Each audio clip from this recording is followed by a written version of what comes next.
Clivia.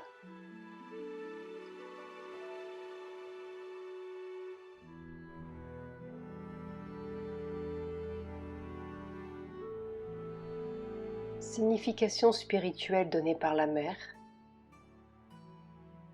Conversion du but de la vie, de l'ego au divin. Au lieu de rechercher sa propre satisfaction, avoir pour but de la vie de servir le divin.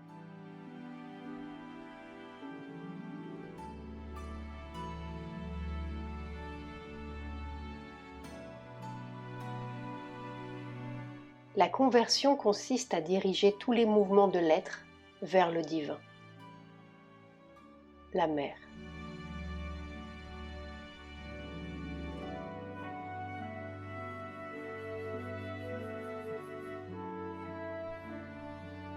Une fois éveillé, l'être psychique commence à prendre possession du reste de l'être, à l'influencer et à le transformer afin que tout puisse devenir l'expression vraie de l'âme intérieure.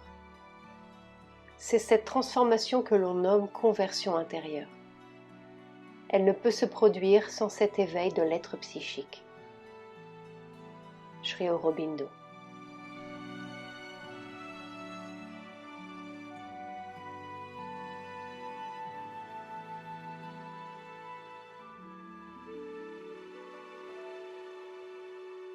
La conversion spirituelle commence lorsque l'âme en vient à exiger une vie plus profonde. Elle est complète lorsque l'être psychique devient la base ou le guide de la conscience, que le mental, le vital et le corps sont menés par lui et lui obéissent. Sri Aurobindo.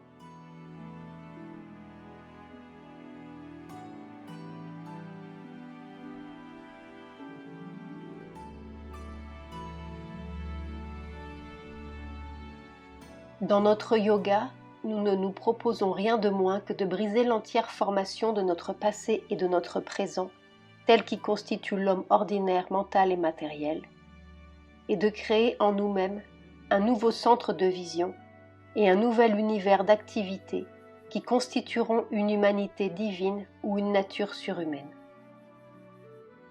Aucun changement ne peut être plus radical que la révolution tentée par le yoga intégral. Chaque chose en nous doit être constamment remise en présence de la foi, de la volonté et de la vision centrale. Chaque pensée, chaque impulsion doit être rappelée au fait que le divin Brahman est cela et non ceci que les hommes adorent ici-bas, comme le déclare l'Upanishad. Chaque fibre vitale doit être persuadée d'accepter un renoncement complet à tout ce qui représentait pour elle jusqu'à présent son existence propre.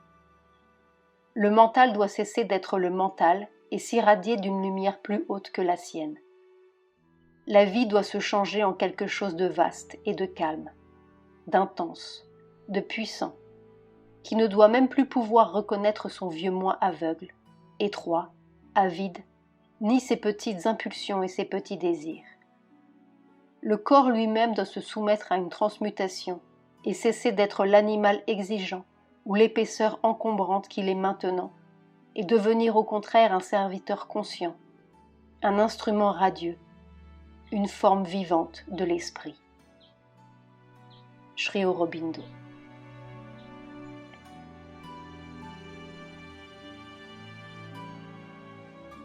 La signification spirituelle des fleurs, la mer.